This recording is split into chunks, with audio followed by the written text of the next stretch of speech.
Welcome back to another episode of Glam and Guts. I am Gabbi Tuft, your host, and over here is my amazing, wonderful, beautiful, very queer co-host, Mickey Fitzpatrick. Hello, I'm salsa dancing. I can tell you got a little movement going on today. Yeah, I don't know. You feeling it? You're really feeling it. It's the palm tree shirt. It's the palm tree shirt and it's the weather. The weather's wild here in Austin right now. Yeah, the skies are orange, which is always like, oh, look out, tornadoes coming. So, fuck, I hate it over here. Just like every episode, this one is brought to you by my wonderful company, Glow. Our protein is now available. We have salted caramel and chocolate here, both incredible flavors. Vanilla, I left in the bag because we don't have room for it right now, but they all taste amazing. They're all natural, non-GMO, made in a GMP facility, and they're third-party tested, which means there's no heavy metals. There's nothing artificial, no seed oils, no emulsifiers, none of that crap in it, no synthetic dyes. It's sweetened only with stevia, and we've got about 240 5-star reviews on the website. 3 sellouts in 9 weeks, so go grab it. CoachGabbi.com. Look at you just balancing on your head. Like, I'm really trying to understand how Vera Wang does this. I don't know. Or Vera Wang. What's her name? Not Vera Wang. Vera The Wang. lady from She's a White. designer. Yeah, Vanna White. Okay, those are two totally different people. Yep, that's all right. Not even close. I mean, they both start with V's. I guess we can call that close. Here we are. Yeah. So today we're talking about social media, and you know how we just don't have a filter. So we're gonna kind of talk about our past experiences with social. And we're going to talk about our current experiences with social and why I've deleted certain apps and why Mickey doesn't have certain apps on his phone, and why he does have other apps on his phone. Like that photo I was just on it prior to us starting. Right? I think it'd be kind of fun to just basically go back in time and talk about our nostalgia with social media. We start right off of our. I mean, I just want to throw dirt. This is like the Indian shit throwing festival that we know is real. Wait a minute. You didn't know about that? Remember who was with us when we talked about? Was it Mia? The Indian shit throwing festival? Yes, it was Mia. We were in the car because we were having a moment in the car. Oh yeah, we were talking about the poop throwing festival, and she's Mia was like, "Wait, what?" Well, yeah, there's just a documentary released on this, and I haven't watched it, but I saw the highlights, and it just, when I say shit show, I mean shit show. But my question is. Okay, no, there's no question. Are we going into this? I'm good. Do I need to Google it real quick and see what the Indian poop You know what throwing? it is I'm good with the feces. We spoke about this at last season when we talked about like shitting on chests and stuff. Oh and, my like, God, people... we have gone right to it. Well, no, there's nothing about feces I need to be a part of. I'm good. It's called Gorhaba, Little Cow Dung Festival.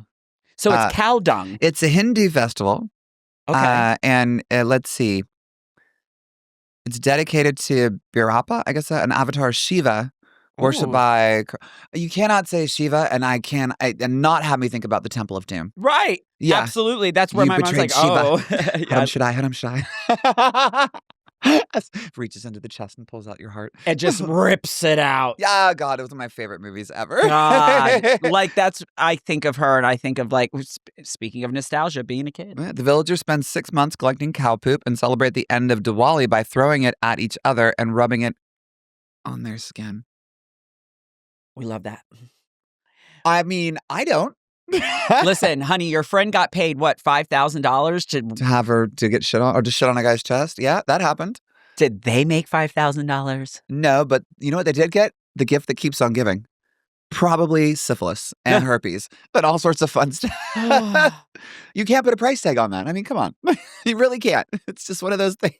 And you know what's so funny? I read the other day that, like, there's, like, certain places in the world where, like, people can live for a long time. Like, there's the blue zones. There's like, and do you know there's like a spot just in India that's like some of the oldest people in the world? And I'm like, I wonder if they partake in the dung.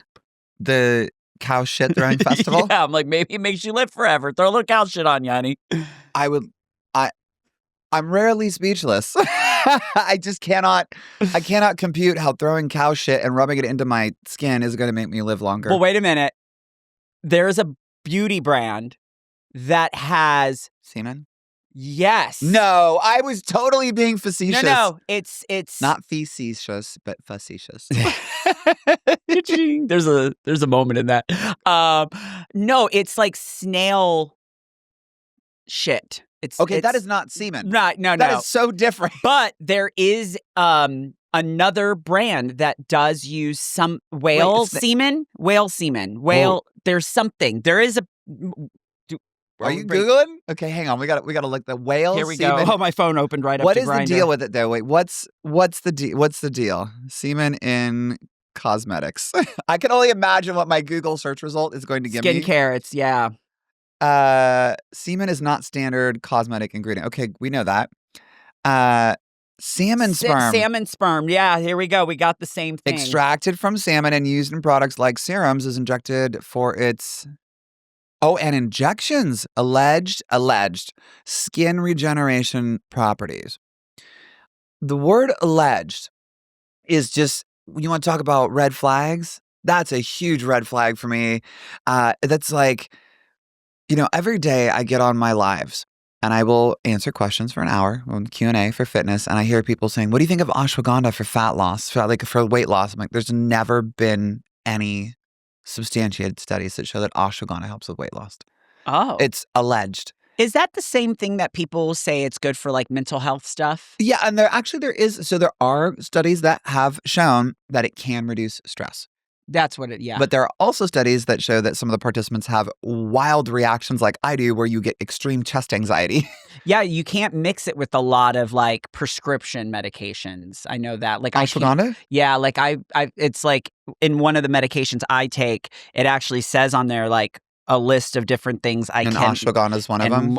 Yeah. You might want to point that microphone towards your mouth a little bit more. I don't know. I don't know what it is with you and that microphone. Me and this mic. I don't know. It was down by your crotch the other day, and now it's just not pointing in the right direction. Well, here's the thing. Yeah, so alleged. I don't know if I'd be willing to just be like, hey, let's put some fish sperm on my face and let's inject some fish sperm into my skin off something being alleged. Right. I like studies that are fairly conclusive, and there don't seem to be any about this.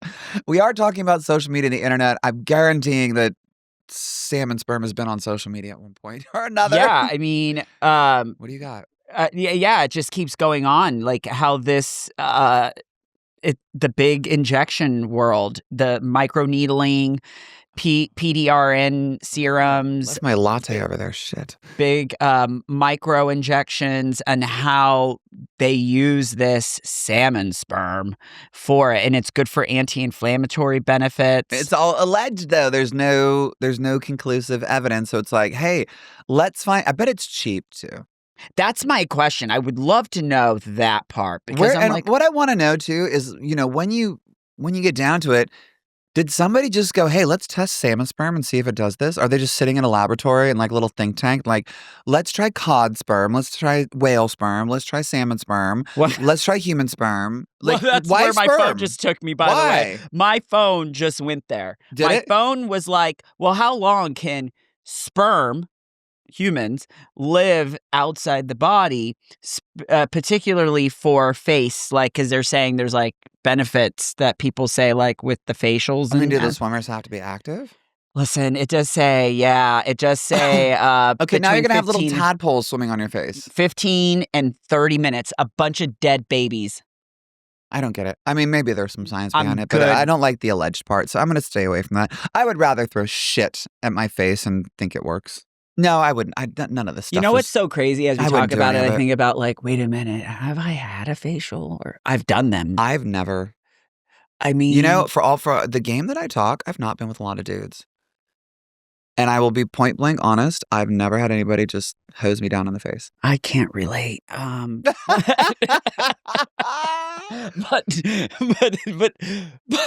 But here we are. Do you want to have an honesty moment? You could lock me in. I've never had a guy. Fuck, we're going deep here. Guys never finished in my mouth either. Oh, I have to be in I've never quite the zone for that. In my sober life, as you know, never. I mean, it's what you know. I wouldn't mind, but yeah, I just haven't had the opportunity. It's guys like to finish inside. Yeah. And I think that's the idea of like being on the receiving end is it's like, oh, I've done it this way before, like, internally, like inside I think it's like a marking your territory thing. Because they're always like, that's my pussy. That's mine. That's mine. I'm like, okay, cool, You whatever. know what? It's yours. Science me science. Okay. Actually, I'm so glad we went there. Oh my God, this was actually a question I wanted to ask you. What? Oh my God, we just went there. Oh, here we go. We're so... I didn't think we were going to do it on the pod, though. This is actually a question. What is it? All right. So not to get biblical with things in science and religion. Here we go. No, I think you might have some insight on this. So a friend of mine and I, we were talking about why, because we were having like a heavy conversation about like why, like when you are having sex with someone unprotected, obviously, like for heterosexual couples, there is some risk with obviously pregnancy and like kids, you know, that's a thing. So like she was asking me, like, obviously that can't happen with you guys. Right. But she was saying, because I'm more on the religious side of things, has it crossed your mind that like in the Bible, it talks a bit about like when you do that, you now carry that person. She's like, so as a gay man, does it ever go there with you particularly because you are like, does Wait, it said the Bible says you carry like, that person? It's like you will always, that person's like always a part of you now. Does it say that in the Bible? There's like some verbiage where she did pull up like something about like why you, whatever. But I wanted to know from a scientific aspect of it. What happens when that DNA is in your body? So this is all right. So the Bible will consistently say, the two become one flesh. Right. Is that from science? So there's some interesting science that's come up recently where and I can't, don't quote me on this, guys. You know, I like to be very solidified in studies that I read.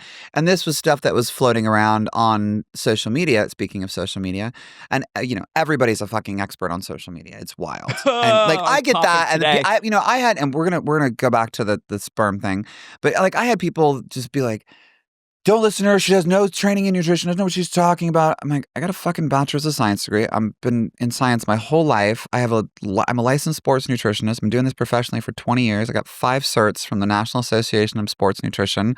And I've held my best, you know, I've had PhDs tell me that my analyses are better than other PhDs that they know. I'm like, great. That's fantastic. And then everybody suddenly is an expert. And like, you know, today I was going over, I tend to, and I'm going to circle back to the sperm thing, and I'll tell you why. But today, I posted something on artificial sweeteners and the energy drinks that they're in. And I cite a very, what I consider to be powerful studies over and over and over again. And a lot of times I'll cite this epidemiological study from 2022. There were 103,000 people in it. They followed people for 8 years. And it's an epidemiological study. Remember that. This is not, you know, there are people going to say correlation does not equal causation. We've talked about this before. But basically, there is a strong, like the results of the people that use like sucralose and acesulfame potassium, the things that aren't in my Glow protein powder, by the way, mine has none of that shit. Those people had more heart attacks and lack of oxygen to the brain. But this is an epidemiological study. So there's other things that those people could have been doing. Like maybe they were smokers. You know, maybe they also ate 10 pounds of bacon a month. Like there's a million things that could happen. But what the author concluded, or the authors of the study concluded, is like there is a strong potential for direct causation. And it needs to be, and basically the call to action was for all of the regulatory agencies to reevaluate the safety of artificial sweeteners. And so those are the things that we look at. And so when I quote these things, and I'm always very careful to say how the study went. Like those people had more of this. I didn't say it caused a heart attack. I don't say it, you know, it causes a stroke, ischemia, and it doesn't cause cancer. I say these people had more of this. I'm very careful how I word that. But the following, and it triggered a lot more studies to happen. And I was 22, we're almost 26 now. There's been lots of studies since then, and we're seeing an amassing amount of issues that are piling up that are pointing to artificial sweeteners not being good at all, like direct random control trial stuff. They call them RTCs. And what people do on the internet, on social media, is they will go to their favorite fucking doctor or dietitian or influencer, and they'll tear apart a singular study. And they'll be like, it doesn't show. Like, okay, well, you're right. It doesn't mean directly that this is happening. But you have to look at the all the evidence and everything else that's happening in the world, you have to look at, and I've talked about this before, you have to look at the legal aspect. Like many of these companies have lawsuits that are going on, and are they frivolous? Maybe, maybe not. I know, like we talk about Monsanto a lot, where a lot of these companies, stuff has been exposed. Like really bad shit has been exposed in what's called discovery, where the both parties get to request and subpoena information like private emails within the company and just the shit. And we found out that like Monsanto paid off the FDA. We found that Monsanto paid scientists to falsify published medical data. And these are things that the average like quote unquote internet influencer or dietitian or the fuck they are, like guy Dr. Ids, he's paid by the American or Beverage Association, who's paid to promote the safety of aspartame, but forgot to disclose it conveniently. And then the FTC nailed him in 2023. He trashed me. He trashed Food Babe. And I'm like, it's kind of funny now that all this shit is being pulled out of our foods. And I know I'm circling off topic, but I say this because everybody's a goddamn expert on social media.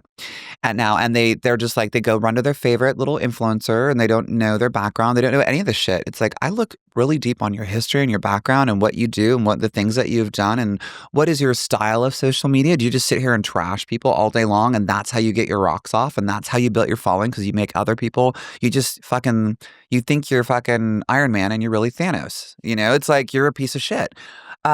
And that's how you do it. So you have to really consider where all this shit comes from.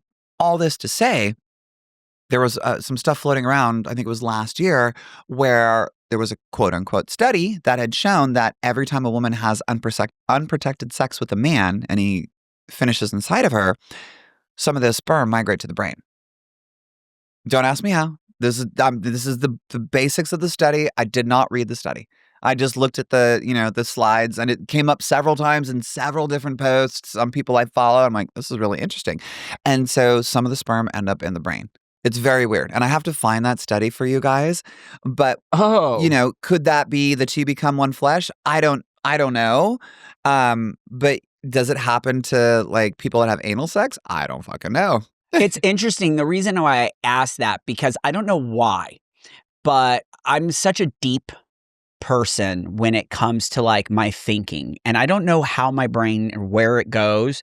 But then I thought about like, oh my gosh, when my girlfriend asked me about that and she said to me what my thought was, instantly it was like this roller coaster ride of thoughts in my brain. And I was thinking to myself, well, fuck, I wish Gabbi was on call right now to like get her involved in this, because I started thinking to myself like, wow, if I could now start potentially having moments of what this person I just connected with sexually does and feels and thinks, like, I know that's crazy, but like, is it? Oh, wait. All this going on here? Uh-huh. It was debunked in 2024. This is why social media is crazy. Okay. Reuters debunked it. 2012 study did not find that women store it was men's DNA. It wasn't sperm. Men's DNA after sexual intercourse, as suggested by an old headline, which recently resurfaced online from a defunct website that repeatedly published misinformation. So the study, both the 2012 and 2018 article and another study from 2005 by one of the same authors, speculated about the possibility, yet to be explored, that male DNA found in women's bloodstream, a phenomenon known as microchimerism, I think is how we would say that, could partly be due to intercourse. So the short version is it's erroneous and misleading. Okay. So this is the kind of shit that floats around on social media. It's and wild. Suddenly you're like, oh God, if I have sex, does that, so you got a 1,000-person body count, right? Yeah. Well, I mean, I can still count mine not one hand. I can count mine on two hands now. But I'm like, you got 1,000-person body count, and then you're like, how much sperm's in that girl's brain? It's like, that's what everybody's thinking from these fucking social media articles. Yeah. Back in the day, like, remember, Mickey and I, we are Gen Xers. And I say this frequently in other episodes. I was born in 78. You were born in... Well, I think I'm millennial. I think we, after that you're on episode, the cusp, right? I'm on that cusp because I'm 85. Oh, yeah, you're definitely not Gen X. You're millennial. But you act like a Gen Xer. I think I've just been so close to the but we share a similar childhood. Like, I saw the invention of the cell phone. I played on a Commodore. I played on Atari 2600. Right. I watched the technology evolution happen right before my eyes. I was a kid that, if you want water, go outside, drink out of the hose, kid. It's hot. My dad would just like spray the hose at me. Here, have a sip. I watched my dad drink out of it, and I do the same thing. I would literally, no helmets on bikes, no pads on skateboards. My parents, there was no way to find your kid. You didn't have an Apple Watch or an AirTag or a cell phone to check their location. I would just go right around the block, and they're like, don't go past, I would think it was Firethorn so we were like an F section in Roanoke Park, California, and it was, all the streets had the same, started with the same letter. So it was like Fescue, Firethorn, Fairway, like all of these. And so we knew the limits, like don't go past Firethorn. I'm like, okay. So we just go right around. And like, as long as we were doing what we were supposed to, we didn't care. And definitely don't go on a Fairway because that was like a bigger street where cars go faster. And when the lights are on, come home. If not, I was busted. Dude, I remember like Kayla and we just spoke about like nowadays, like the slip and slide. We loved it. You were so bruised and battered and beaten after those things. Are you kidding me? Nowadays, you get like yelled at as a parent if you lay that thing down because their kid gets a little moment. Yeah. Well, and you had to pound in the metal stakes. And sometimes those metal stakes popped up. You hit your arm and you get a big cut on it. And you're like, whatever, let's keep going. The new slip and slide. You rub some dirt on it and like, whatever. Is inflatable. Shut up. It has like a bounce to it. And when you go, no wonder kids are such pansies nowadays. Dude, I was like, we're raised in like these cushions, and we were raised like everything we did was trying to kill us. And I used dish soap. I used Dawn. So not only did you like bang yourself, you were blind. Why did you use Dawn? Because we didn't want to wait. I didn't want to wait to go get them because we ran out of the kids' soap, to slide on the slip and slide thing. I didn't have that. Oh, yeah. I mean, it was just there's a 7-year difference in our birth years, and that is the difference in the slip and slide. I had a hose with water, and in our slip and slides, it didn't even have like the original ones. It didn't have like the things that sprayed it down, like the little. Oh yeah, no. You plug the hose into the end of it, and it would fill up the tube on the side, and then it like rains down on the thing. Oh, I've seen those. You put a hose on one end. Or your dad would sit there and just kind of keep spraying it down for you as you ran across it. So it would get dried out. You'd have freaking plastic burn up your ribs. Oh, no. God, yeah. We had a tarp. We used a tarp that we also would put over us when we went to like, camps or whatever. It was just a big blue tarp that we had laid down.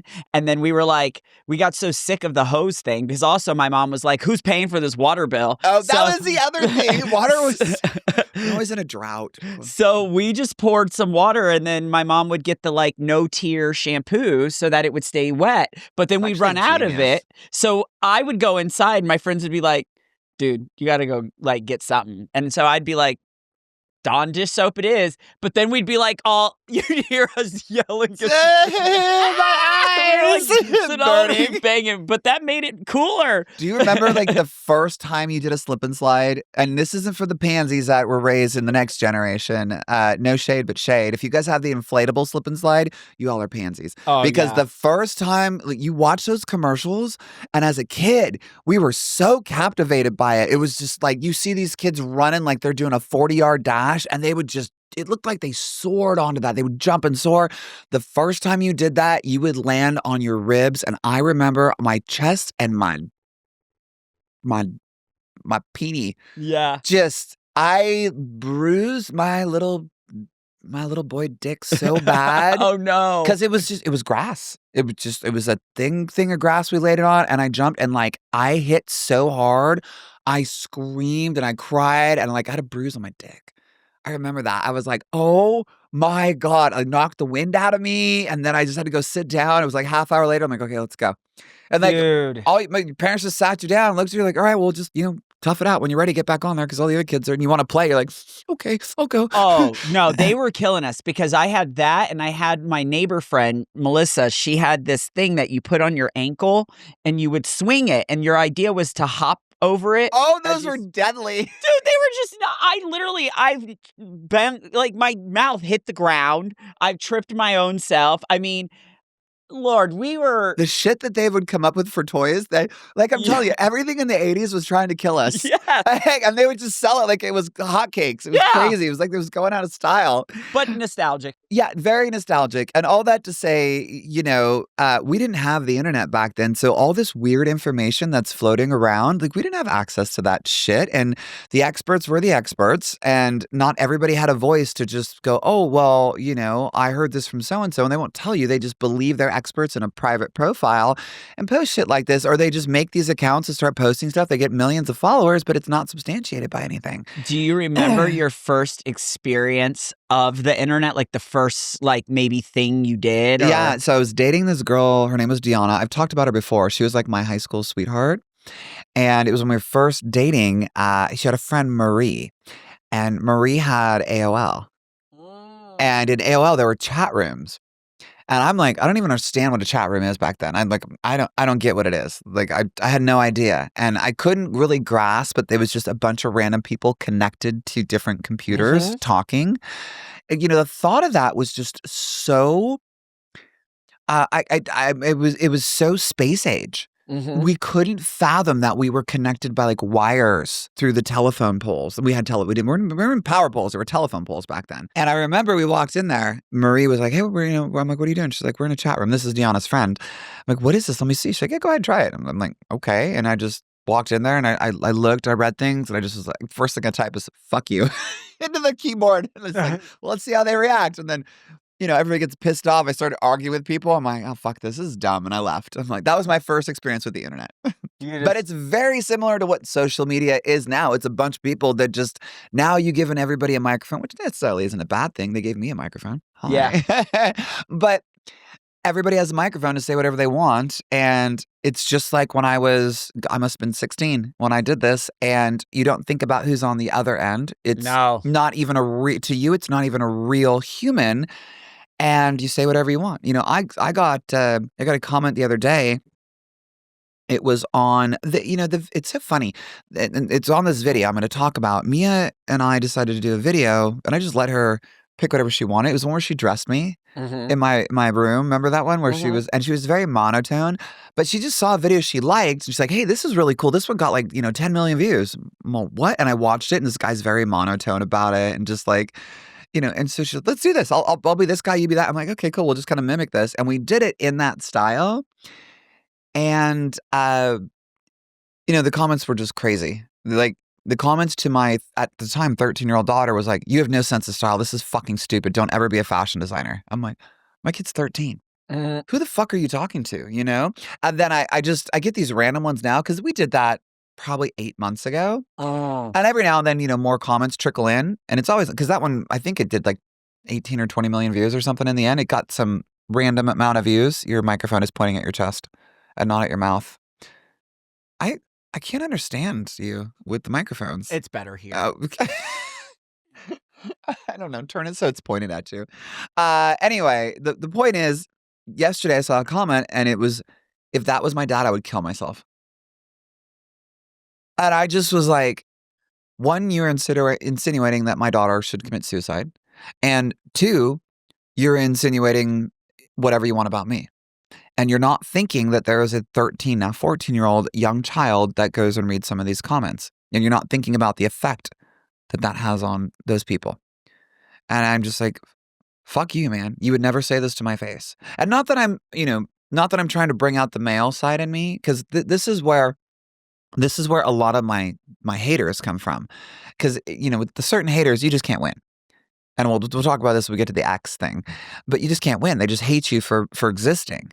And so no matter what you say, if I'm like, fuck you, you never say that to my face. Like, that's such a male thing to say. You are a man. I'm like, well, yeah, I know. And I'm a very protective parent too. But that's what happens is people they no longer have to talk to your face. They don't like confrontation. And I don't like confrontation, but I am not afraid to tell a motherfucker off, I'm not afraid, if I have people that stare and say things at me from time to time, and I'll look at them, even with Mia, like they will just awkwardly stare at me up and down. And it's not like, oh, you're a fan. They're really looking at me in a weird way, and it, and it makes Mia uncomfortable. And I'll look at them and I'm like, hey, stop staring. And then, and they'll just, it's not like oh my God, that, it's Gabbi and Mia. It's like a uncomfortable, like, fuck are you? You know, like one of those. I'm like, don't look at me that way. And I'll say it so that Mia understands. And I'll tell her, I said, look, there is a difference in people that are fans and they're shocked to see you, and you'll learn what that is. And she goes, but the one right there, that just made me feel so uncomfortable. I'm like, that is an uncomfortable stare. And that is a not okay stare. You know, those kinds of things. But people do not like confrontation. So they hide behind their keyboards and their screens, and they say whatever they want. And I like, my favorite thing is like when you get the pictures of them, like, oh, look at you. You're 40 years old living in your mom's basement. You look like goddamn Cartman from World of Warcraft. This is my thing though about keyboard warriors or whatever people call. I don't even engage because, like you said it, like you wouldn't say it to someone's face, and even if they would, what are you trying to achieve? So as a keyboard warrior, you're just doing it because it's that freedom of I can, because I can. So for me, because you can doesn't mean shit. And I've never really engaged in like what do they call them in the past, like the Twitter wars, or like the other big thing is like celebrities. When celebrities have opinions, and it's like, first of all, they are humans, so to just say they're a celebrity and they can, not all the time is a celebrity thinking to themselves, oh, because I have this platform, I can just use it. Not everyone thinks that. There are, I'm sure, people that I believe there's a handful that believe that they can use their platform for a power, you know, to sway the masses. But I'm sure. I don't think all of them do that. No, and then sometimes people only do it because they want to be relevant, because then there's that end of it. So significance. There's just so much anger and hate that for me, I don't even go there. Even if it's like a friend of mine that I see being like demolished, a lot of times I'm like, you do have a phone. You could just pick up and be like, hey, bitch, you all good on the other end over there? You good? You going through it? You know, I try not to give it any attention. You know, lately with the X thing, I did give it some attention. I'll talk about it momentarily, but my favorite thing to do is just block, delete. Like, exactly. There are how many billion people in the world? Yeah. You know, I'm like, come on, if I've got to block 40 or 50 a day, no problem. I'm like, that's not a big deal to me. And I think something that people forget on social media is that you control the atmosphere. Mm-hmm. You completely control the atmosphere of your page by who you respond to, and by how you respond, and by what you allow your energy to be focused on. And so when I see that show, block, delete, block, delete, block, delete. Way easier. Yeah. And then what happens is the algorithm kind of picks up on that, and it starts funneling you people that don't make those comments. Because the algorithms keep track of who you block and who you delete. And it's, I hate to say they're smart, because it's just a fucking machine. But with AI and everything that's happening, they're getting smart. Oh, and they're literal learning machines right now.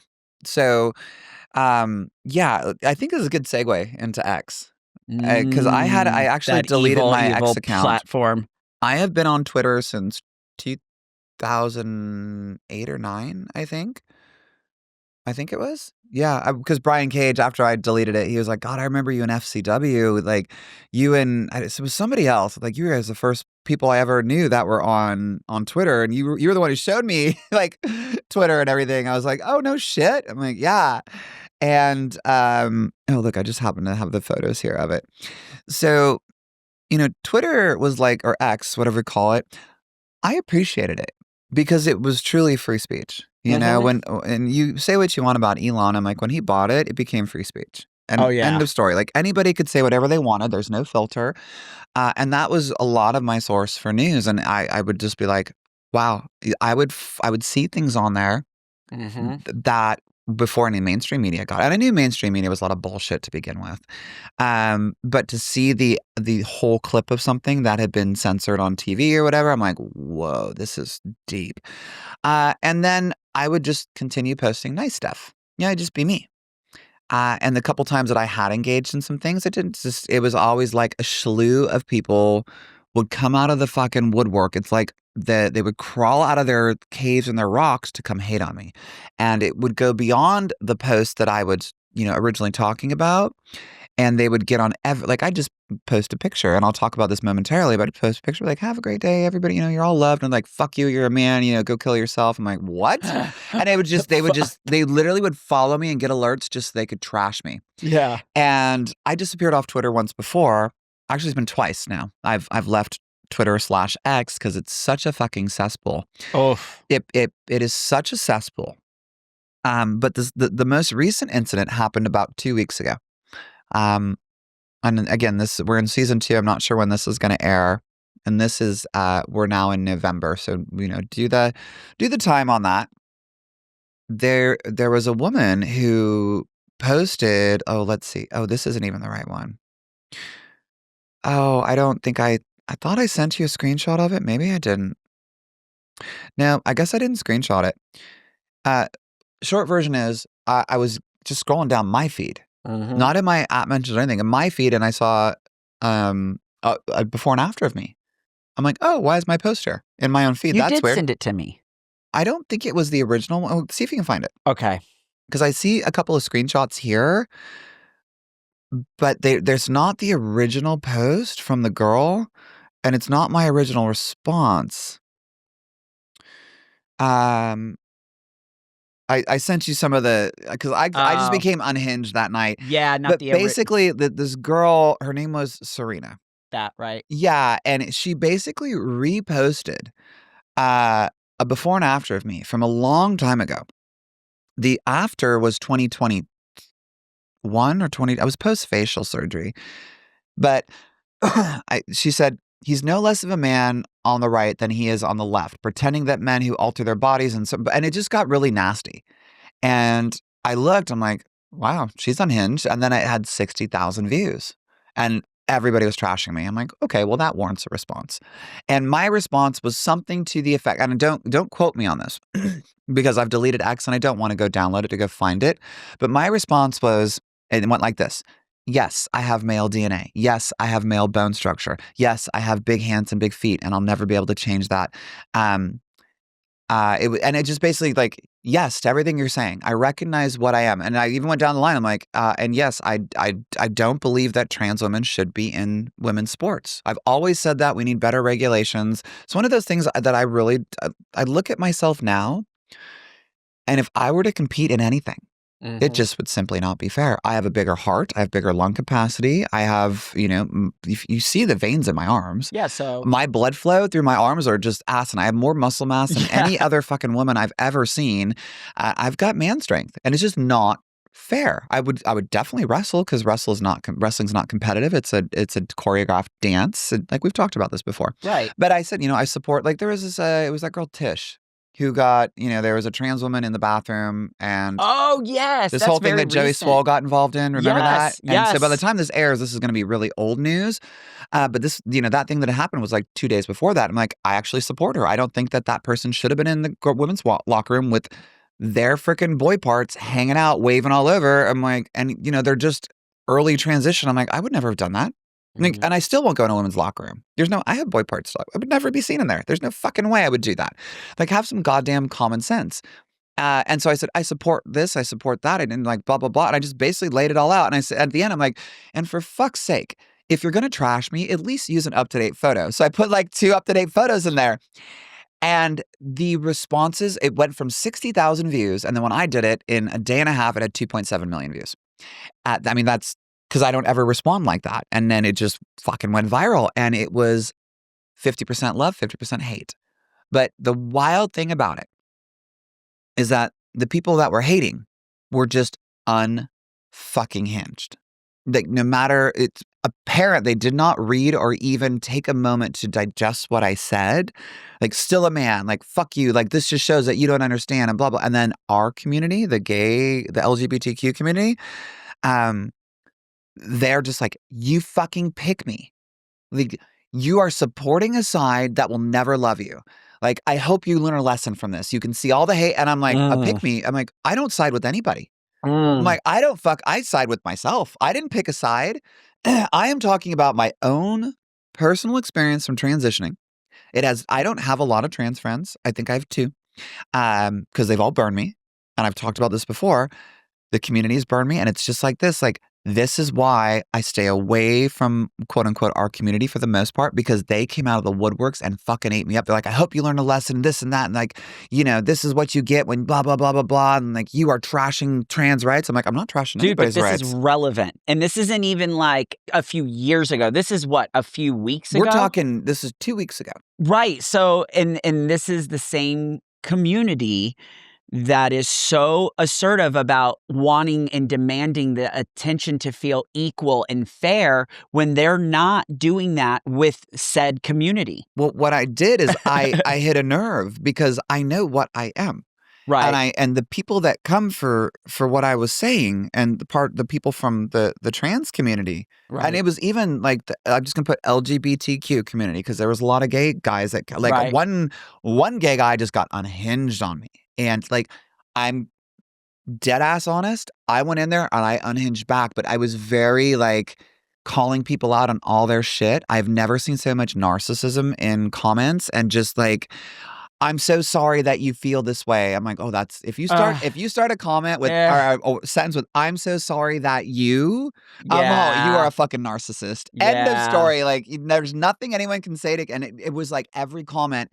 But I just got, I spent an hour and a half one morning just going through comments and just ripping people apart that tried to rip me apart and trying to silence them. And I think for every person I ripped apart, I get, 2 people supporting me, and then 100 people like, fuck you, this is why we hate you. I'm like, this is what's wrong with the community, because I put out truth about my personal experience. Nobody wants to hear about my personal experience unless it complies with the blueprint. And the blueprint is fucking crazy, in my goddamn opinion. It's goddamn delusional. But the thing is all of this to be said, this is what the internet, from your experience of going into a group chat for your first time with your friends to speed up all these years later, you're on a platform that right. specifies, its freedom of speech. And I said to you, well, Gabbi, there's so much hate in here. It crossed my mind. I said, do you think it's possible that maybe these platforms, because of where we're at with AI, are potentially like, they're not even real people. They're like bots that are just like triggered to create hate in there or something? So I got to thinking about that, and I'm not just randomly scrolling on my phone right now. I'm looking for my farewell post to X. I'm going to read that in a second to you guys. I want to really read it. Oh, I screenshotted it, so it'll be in my screenshots. But that's interesting because one of my biggest reasons that I had X, because it never produced any money for me. And the following never changed. I've stuck around 120 to 130,000 followers, no matter how viral I went on X. And, look, I've got lots of stuff that did millions and millions of views on X, but my following never increased or decreased. I think it was because back in the day I was shadow banned. I think I have a shadow ban on X. What is a shadow ban? When you don't comply with the quote unquote blueprint, and then they deem you as a fucking troublemaker or something. And then in your profile algorithm, your post would not be seen by certain people, and then people just don't follow you or whatever. And like, I'm going to bring up Ryback, just to bring up Ryback, but he was shadow banned. Wait a minute, the wrestler? Yeah. Reeves. He was shadow banned, and he spent years getting it unshadow banned because WWE was in with X. They had partnerships with Twitter, and because Ryback was in a lawsuit with them, they had him shadow banned from this. And these are, of course, rumors from So like an alleged moment. But he became unshadow banned on Twitter. And so he was able to get it removed, which shows that there was a shadow ban on him. So you don't come up in the search results. Wow. So like, the short version is, for me, it never paid off. And I could put all the awesome content I wanted on there and just, I'd go from getting 2, 3, 4, 10 million views, whatever. And then the next one would get like, 3,000 views. And then I, put my protein powder on there. I'm like, this coaching, like whatever, just never got a single sale from it. I'm like, this doesn't make any sense to be on here. And it's very negative. But I had it originally to watch for weather here in Austin because the National Weather Service gives instant updates. And like, we're subject to tornadoes and crazy ass weather here.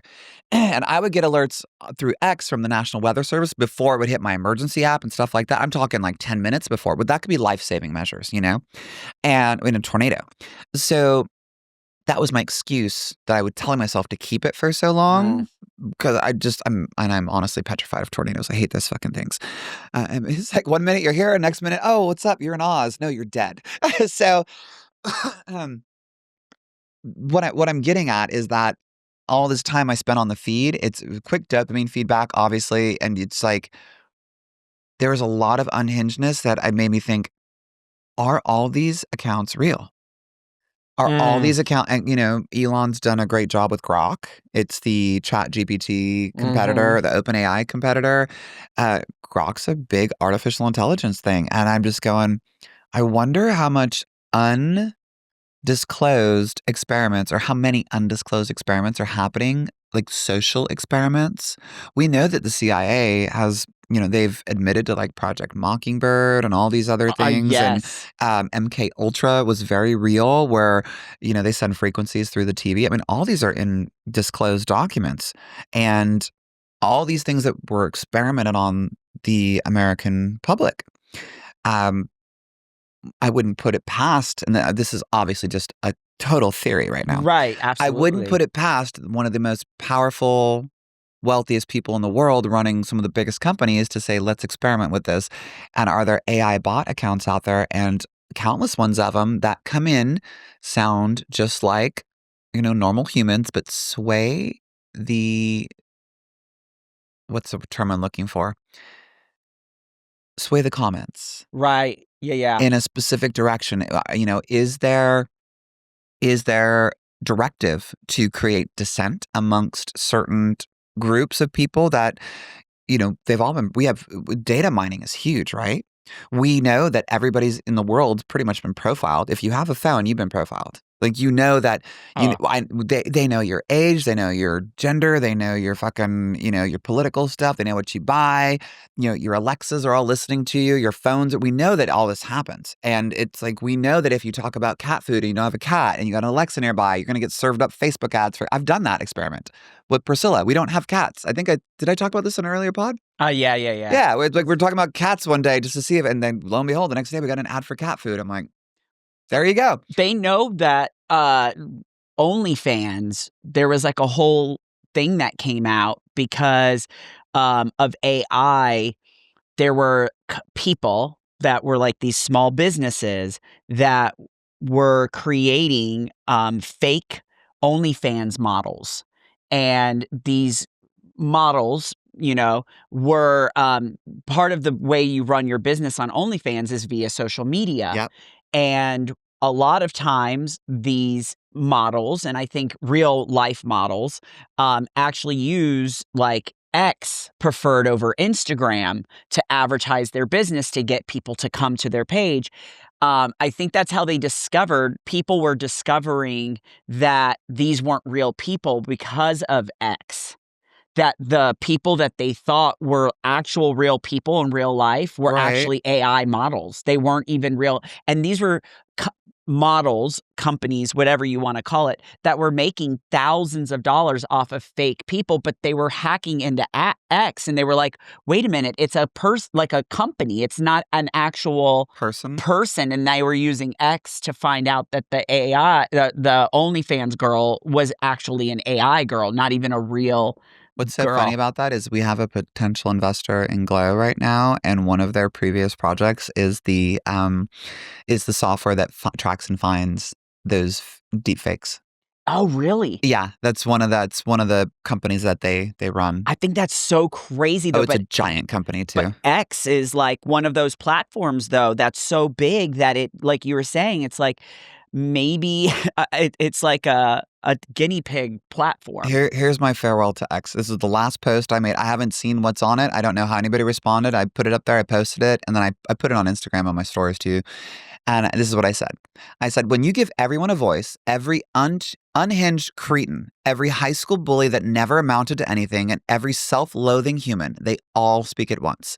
And the absolute insanity of this world, the lack of any human empathy, and the dark side of human nature is all at once cast into the light. It is some of the craziest Lord of the Flies shit I have ever had the non-privilege of witnessing. While X is the platform of free speech, it is also the platform of complete and total soulless anarchy, an echo chamber of human loathing and a cesspool of negativity. Fuck this shit. I'm done posting on this platform. And that was it. I'm like, but as I wrote that, I didn't go back and reread it. I just literally let that fly from my fucking heart. And that's what I felt like. I'm like, I don't deal with high school bullies. I don't deal with people that are pieces of shit. I don't deal with people that just you cannot have a civil conversation with. And that's what was happening on X. I gave them access to me, and I don't ever give people access to me. I'm like, you don't get to fucking talk to me. Yeah. You know, unless you're one of my friends, you're one of my clients, or you're somebody important in my life, you don't get to fucking talk to me. Like, I purposely do not deal with bullies and shitheads. I don't. You're the same way. Your circle of friends is super small. And I know you choose to be around positive people. And here's my question. Do you have X on your phone? No. Gone. Why? I mean, first of all, the only reason I had it towards the end anyways was, I mean, it was interesting to see like my friends, like people that we get to work with and stuff, but like my clients and stuff that were on X, I liked it because they utilize, and I know that they still have it, but I enjoyed seeing more of like their funniness and like what they were doing on the go, because again, I knew what they were dealing with after, especially after like doing their glam. I'd go on there because I'm like, sometimes X would pop up the image and I'd see my hair and makeup instantly versus Instagram. And then, but in order to get to that, I saw all these like people that would like film like actual fights, like in a parking lot or in a garage, at someone's house. My feed would always be full of that shit. I'm like, I don't want to watch this. Well, it's like a train wreck. I'll look for 2 seconds. But that's how X judges your feed. Elon's even said that. Like, what you stop and look at is what they'll give you more of. I just didn't even stop. I don't like seeing violence. I don't like seeing any of that. I have actually seen more murders on X than I ever wanted to. I'm like, it's real deaths of people getting shot. I'm like, why is this here? I'm like, I didn't want to see this. I'm like, oh my God. I'm like, I don't want to see this shit. I'm like, please take this out of my life, Yeah, I'm not a fan. Although I believe a good public hanging every now and then would be good for people. It's just so, I just didn't like the violence and I get like the business aspect of it, but I was just like, every day it just got worse and worse. Yeah, it's a sports thing. Like, people tweet in real time because of sports. Even like, I signed Mia up for this college recruiting deal, and basically I paid $4,500 for like a lifetime membership. And basically, like, if you're serious about going to college and playing volleyball, this is the path. Like, it's a difference in like trying to do it yourself and applying to a couple colleges and crossing your fingers to, okay, it's a numbers game. You have to have this GPA. We've got to get you into these camps. These are the things you got to do. Now we want this profile because all the college recruiters use our software. They go here. It's a hub. You want these things. You want these. They told us everything. But then they're like, you're going to need an X account. I'm like, oh, fuck. Like, I don't want me on X. Like, I don't want my 14-year-old daughter having an X account and being exposed to that darkness. It is not healthy. I don't understand how it's a requirement. Like, for some people, like, let it go. I'm crossing my fingers that with her following on Twitter, or not Twitter, or following on TikTok and Instagram, the kid she's got like 110,000 followers. She also has 8 accounts on TikTok. So she spreads her stuff out. I'm like, kid, make one account and funnel everything through there, please. Oh, like for like fashion, cosplay. She's got cosplay account. She's got her main account, then she's got her cosplay account. She's got 2 volleyball accounts, I think she has 2 or 3 cosplay accounts, and just like random, like another one's an art account. I'm like, if you do it all in one, you will funnel more people there and to sponsors and to people that you want to leverage your following with. You're going to be more valuable that way. She's like, well, I just don't want that on my feed. I'm like, okay, well, whatever. So she's too young to argue that with, but I don't want her on that side. It was eye-opening. Because again, I live in my little bubble, and I've purposely done that. So I know you have too, where we've spent most of our life, cutting the people out of our lives that are not positive. And to be exposed to that on a daily basis, it just makes you realize like 99% of the population, they fucking hate their lives. Well, that's why I'm so grateful that at least with Instagram, I just mute everything now. Yeah. Instagram is really quick on picking up on your, like, what you want to see, what you don't want to see, the comments that you don't want to have. And it helps you build your, I want to say, a little bubble of like positivity. Yeah. Especially because like, I love it. There's like, I don't want to unfollow people. I want, my friends to feel supported. And like, especially if I know there's like things, I'll go circle back around. But sometimes I go on and I'm just like, how much are we going to have to deal with this doggy in the window? I cannot hang anymore with the same shit every day. And if this is what you choose for your platform, and some people like, they live and breathe certain things. And I'm just like, okay, that's your choice. And I support you. I can't support this. So luckily there's the mute aspect. Yeah. Like I felt like I couldn't do that with X. No, like, you can't. I would mute certain things, say no, and it should still serve me up crap. And I'm like, okay, well, never mind. This is why I'm not here. What is really funny too, as part of social media, like I think dating apps are considered part of social media, right? Oh, it's like a form of social media. Here we go. Like I forgot. My mom told me about a year or two ago. I think when I got on Tinder, I was poking around on Tinder. Tinder, I forgot about that. Tinder is crazy. They want to charge you like $40. What? It's some insane amount. Like, yeah. Oh my gosh. That's why I stopped using dating apps. I was just shelling out money. Even Grindr was what they want, 20 or 30 bucks. Grindr, yeah, you do if you don't want ads and stuff. Yeah. Oh no. Well, let me tell you about Tinder, and then we'll mosey on down to Grindr. My mom's like, "Why do I have a Tinder profile?" Wait. Oh, like my mom's 73. Remember? Wait a minute. What? My mom was like, "Yeah." Can't have no. She's like, somebody sent this to me, and she's like, I have a Tinder profile. It's like somebody made a fake Tinder profile of my mom. Stop it. And she's asked me like, what do I do? How do I get rid of this? I'm like, well, you just got to report it, and it's like not you, obviously. She's like, no, I've never used this thing in my life. I don't even know what it is. I'm like, it's a dating app. She's like, okay, well, obviously I don't date. She's like, I'm like, my poor mom has a Tinder profile. I'm like, okay, we'll work on this. What the hell? I don't know. But like with Grindr, like I popped on there. I pop on, and I've talked about this before, just for like some affirmation sometimes. And I can count the hookups on Grindr in less than one hand. I think I've had 3, and the last one we talked about in several episodes ago was horrendous. But I popped on like a month or 2 ago just to kind of see what was going on. And they have become so locked down for paid. Oh, yeah. That they would serve me up like the 10 nastiest freaking horrendous people in the world. And then as I'd scroll down, I'd see photos of like kind of good looking people, like for, everything from trans women to women to men. I'm like, oh, let's see your profile. And then it was like, oh, this is, what do they call it? Exclusive or something like that? Extra. Like extra, Grindr extra. Yeah. And I'm like, they'll pay $9.99. And I'm like, and you get, 5 profile swipes or something. I'm like, what the fuck? By the way, I've run in, we spoke about bots.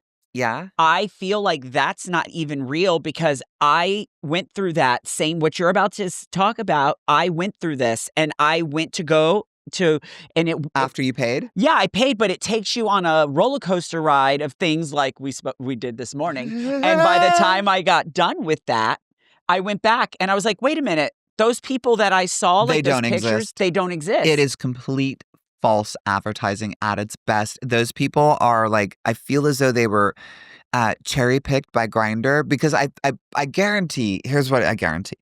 Somewhere in their terms of service, they can use stuff if they want to. It's probably in there. I actually, don't quote me on this because I don't want to say I guarantee, but I bet if you read through their terms of service, you might find something that says we can use your profile for advertising. Or maybe they approached them and is there? There's there's a bunch of pop-ups and no one's reading the full disclaimer. Yeah, that's how we get the human centipede from South Park. I did read. I did one time actually go through, and there's a thing about images that does allow you to accept it or not accept it. You can actually put not accept. You can opt out. I did it. It would not let me download the app. Oh, how crazy. Because everyone's just accepting. Interesting. It would not let me go past the creating my profile. Well, the point of all this is that the people that you think are in your area under the Grindr Extra, because I did the same thing the first time. I paid for it and I went back. I'm like, I don't see these fucking people now. Where'd they go? I'm like, they didn't just all log off at once. There were 30 of them. I'm like, what's going on? Like nobody's there. And I'm like, oh, it's just a ruse. It's, you see somebody hot and like, oh, now you got to pay for it. And then boom, it's, oh, okay. Now you're in a subscription. You're stuck. I'm like, oh, fuck. Well, let's poke around. But yeah, I don't even get on there anymore. I don't get on any of those apps. I can tell you there's about someone 700 feet away from your house that. Oh God, we are literally sitting in, was it last night or the night before? It was before we did the first round of episodes. Yeah. It was Monday night. Mickey Mickey flew in Monday. It was Monday night. We're sitting around on the front patio. Mia had just gone upstairs to get ready for bed, take a shower and stuff.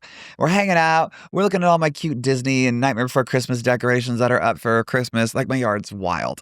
And Mickey's on Grindr just poking around. He's like, yo, this guy's like 400 feet away. Yeah. I'm like, whoa, dude, wait, what? Like, we might just walk by any second, you know? Dude. And we went inside because Mia asked us, she's like, hey, I don't like being alone. Will you guys come inside? We're like, yeah, no problem. So we come inside, and then she goes back upstairs to do her bedtime routine. And Mickey's like, you know, he's 700 feet away and he's not moving. And I'm like, this dude's absolutely in my neighborhood. And I went further. No face, right? No face. No face, body, waist down. I went back on yesterday and even this morning because I'm just so interested in the same profile, logged in, same guy. But this time he actually has a description like of what his interests, because before it was like just, which I thought was interesting, just his metrics and like. Oh, maybe he's a newbie to Grindr. He is only specifically looking for very feminine men or trans women.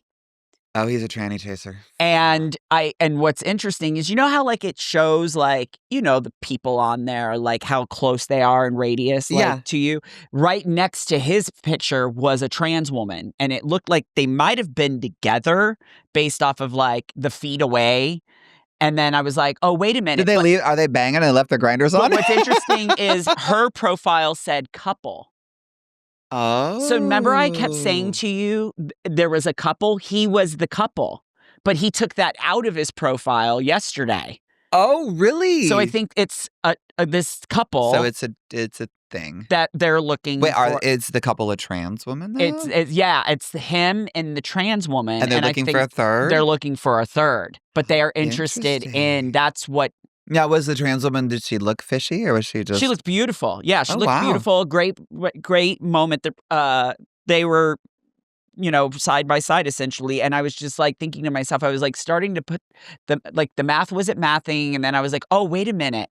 And then yesterday I noticed it and I was like, oh, okay. So now this has turned into they're a couple. Right. He's probably wanting more than maybe she does. I don't know the story. Most of the trans women I saw on Grindr were busted as she was actually very beautiful. Or if they were gorgeous, it was like sex work. And beautiful, like her pictures were not, they were tasteful. Like they weren't like, you know, whatever. People get their kinks out. Didn't you say though that the like the landscape was changing a lot on Grindr? Like it's no longer, you know, sniffies is like you're cruising, you're gonna hook up and it's over. That's how Grindr used to be. Yes. But you're telling me that it's changed. So this morning, and it's so funny, I sent it to you. It's in your DMs on Instagram. Oh, let me go right now. Yeah, I was like, did I say that right? Instagram. I was Instagram. I sent you a clip. Willem and Brooke Candy.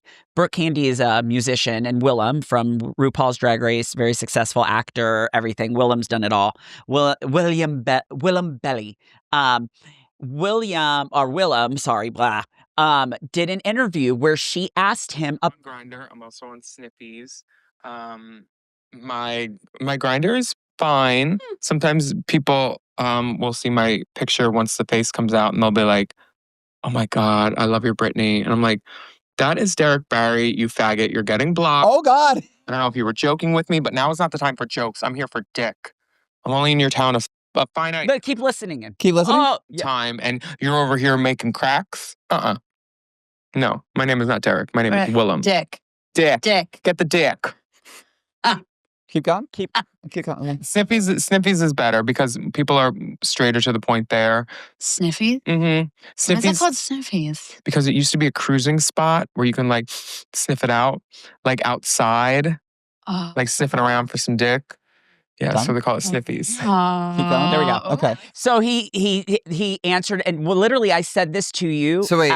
Out in front of Starbucks. I feel like Sniffies is better. And I thought that was hilarious because I saw that this morning and I was like, literally, I sent it to you. I feel like this is just parroting exactly what you told me yesterday. I feel like... That's so funny. The random coincidence of that. Literally. And I was like, oh my God, I forgot to talk to you about it this morning though, during makeup. But wait, so like he's a drag queen? Willem. Do I say she? I don't know what to do. I don't quote me. But Willem might be I don't know if he did win an Emmy, for A Star Is Born. Which one's Willem? Willem is on the left, the drag queen. It's top or bottom? Yeah. Okay. Sorry, top. Yeah. Okay. And then Brooke Candy, the one interviewing, is a musician. I love Brooke Candy. Very sex positive rapper, musician. She's amazing. Okay. But this was Brooke's podcast that Willem was on.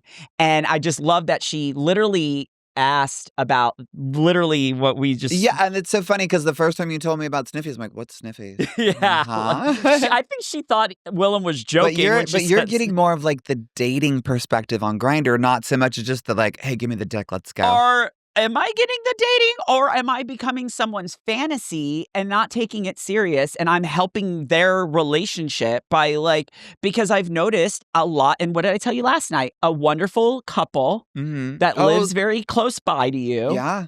Wonderful. The guy was super sweet. They're looking for a third, right? Right. And and I almost felt like the way he was talking to me, he was very knowing. Maybe they didn't want the third. Maybe he just wanted you and him. I kind of came down to like, I woke up to this morning again. I'm glad we're having this moment now. I haven't heard this yet. I woke up to messages from him late last night saying like, damn, I wish I would have met up with you. My guy got so drunk, per usual, and couldn't hang because they went to a birthday party. Oh, so already complaining about the relationship to get some sympathy out of you and let you know that it's wide open and he's not happy. So to sum it up, like what Willem said, Grindr has become so complicated that I'm like, first of all, I don't give a shit. Second of all, I don't care who you are. Like Willem said, I came here for a reason. Now, connection is very important to me.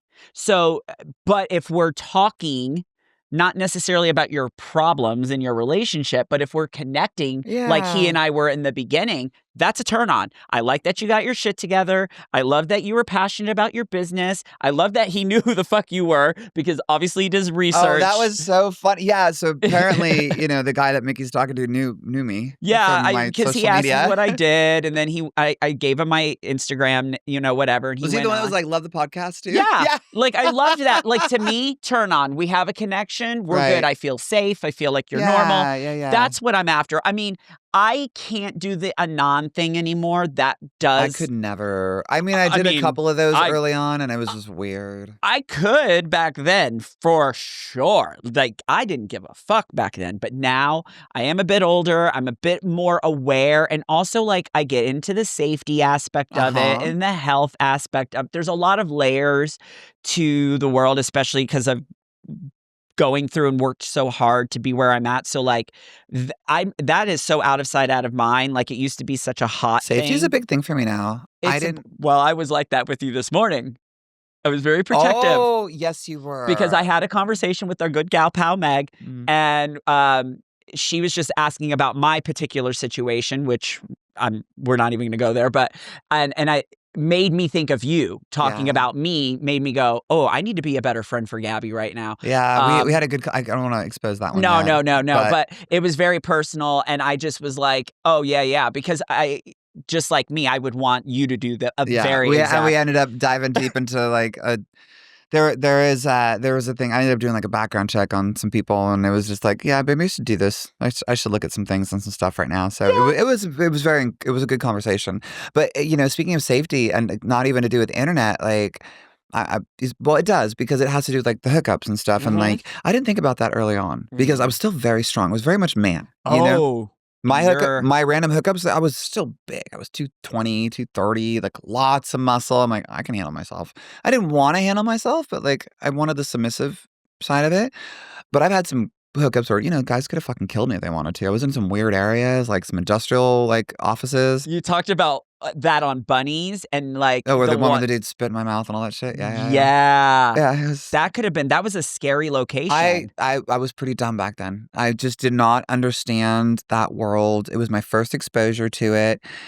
And I just really wanted to feel valued by somebody. And I was, I weighed the options like, I'll go there. And I took risks that I don't regret, but I would never do it again. And even like I was driving home from Dallas, I went up to have my hair transplant follow up with my surgeon in Plano, who I love. It's Dr. Peter Raphael, by the way. If anybody's wondering, I get lots of comments asking who my facial surgeon is, and the only person touched my face is Peter. So I had my surgery, or not my surgery. I had my follow-up. And I leave at like 10 in the morning, and I just happen to glance down at my gas gauge. I'm like, oh, I'm not going to make it home. I had like 30 miles left in my tank. I'm like, I ain't going to make it back. It's a 3.5-hour drive. So I just popped in really quick. I was about to get on that stretch of freeway, like as you exit Dallas, where there's nothing for like 30 or 40 miles. And I just quickly pulled off, grabbed the next gas station. It was like a Shell station. It was not a great area. Oh. It was not a good area. And I got out of the car, and as I'm filling up my tank, I'm just looking around. There's people looking at me. You know, these dudes, these very sketchy dudes, like just kind of like staring at me, looking me up and down. And I was in leggings, and I had that pink Von Dutch. Actually, I wore that fit in season 1. I had leggings, I had a pink Von Dutch shirt on, and I had the pink Von Dutch hat. And I didn't look trashy or anything. I just looking like me. And I was 188 pounds this morning after eating pizza last night, you know?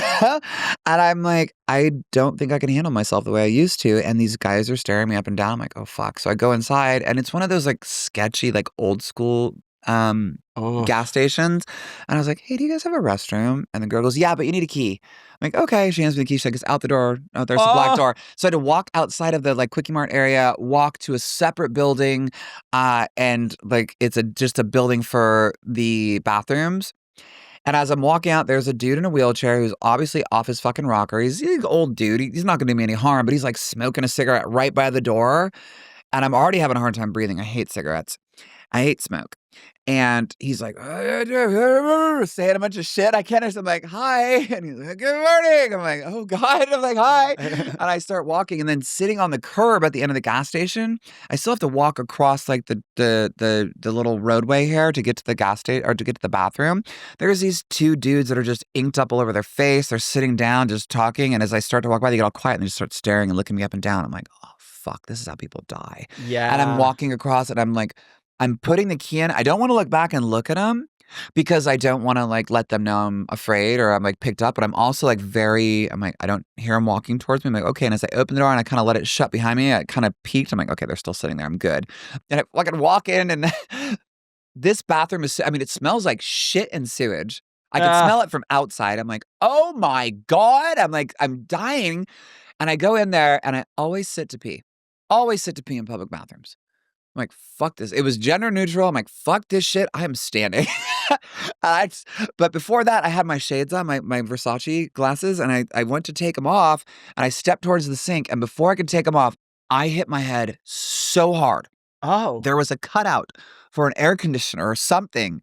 And it went right over the sink halfway. I couldn't see. It was painted black. And I've got like 2 like things in my head that just bled. I thought I concussed myself. I'm like, fuck this shit. I like screaming, and then I'm like, oh fuck. And then I pee. I'm like, I didn't even want to wash my hands. God, like Gabbi. I had hand sanitizer in the car. I didn't even fucking wash my hands. Like, get me the fuck out of here. And I come out of the bathroom, and I'm just like, I'm like holding my head. I'm like, God damn it. And I look, and these 2 guys are just quiet again. They're just looking me up and down. I'm like, oh fuck. And then crazy guy, I have to get the key back. Crazy guy's there, like, and I'm like, okay, hi, bye. I get the key back. And I walk out the other side. And the cretin that was like, he was not a cretin. He was actually kind of a handsome guy, but he gave sketchy vibes. He was there filling up his gas tank, and he's just staring at me like as I walk back to the car, and I'm going, this must be what like real, I use the term carefully, but real women, biological, but this must be what they deal with every fucking day. I'm like, this is a very unhinged feeling right now. I'm like, I want in my car. I'm gonna get the fuck out of here as quickly as possible. I didn't bring my Glock with me. Like usually I carry like something in the car when I go travel, like to Houston or Dallas. I forgot my Glock. I'm like, fuck, I don't like it here. Somebody just shoot me in the back because they know what I am and they hate me. I'm like, fuck, I don't like this. And so that's another reason why I could never do the hookups. Like I just can't do it. Like, and I also have to have emotion involved now. I'm in a whole different stage. We've talked. My shit doesn't work. I don't even get excited if I'm not emotionally in it with you. And like, I just can't hook up anymore. And all that to say, like at my size, and I know you can handle yourself, but you like a lot of big daddies.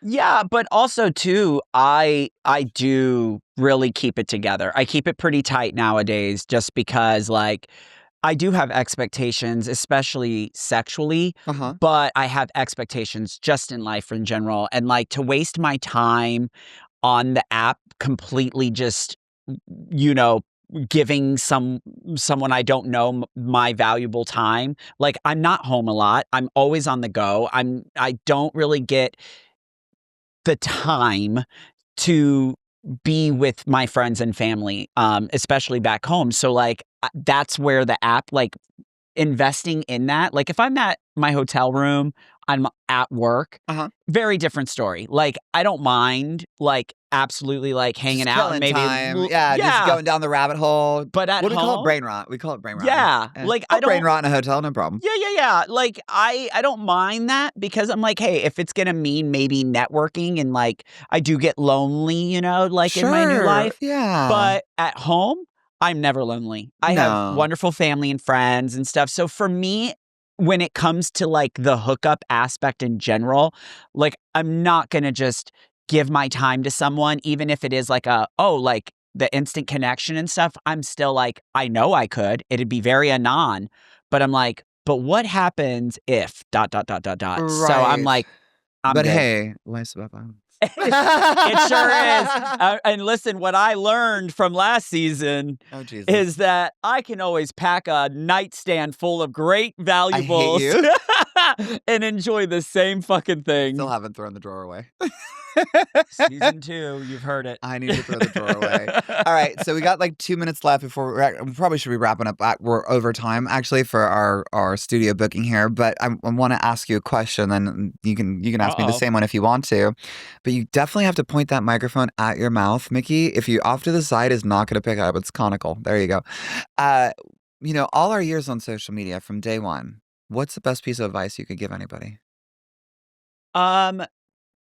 Really, and it's a word we've been using a lot lately, this week especially, is just when you walk into it, treat it as a profession. Like you are who you are. When you walk into social media, you have to be a bit brave, but importantly, be authentically yourself. Like if it's not something you're going to be okay with later on, 5 years from now, okay, whatever, you'll eat shit for it. But if you walk into it with the mindset of A, this isn't real, but B, I am who I am and I want to represent my brand, my business, or just you're using it for your personal, be authentically yourself. Walk in and just be you.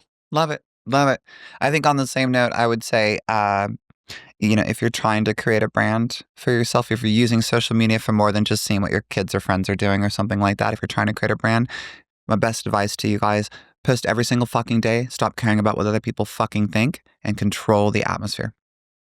Delete, block, delete, that order. Delete. So crazy that's from like my favorite anime. I never knew that. Really? Yeah, it's from Death Note. Oh, yeah, then Matt. We talked about that. Matt Hardy took it, and that Mia popped for that, too. She was like, crazy. God, I love the internet. All right. That's it for today, guys. Go be authentically you. Go have fun on social media, and just, don't do anything I wouldn't do, which pretty much leaves the entire world as your oyster. Glam and Guts. We'll see you next time.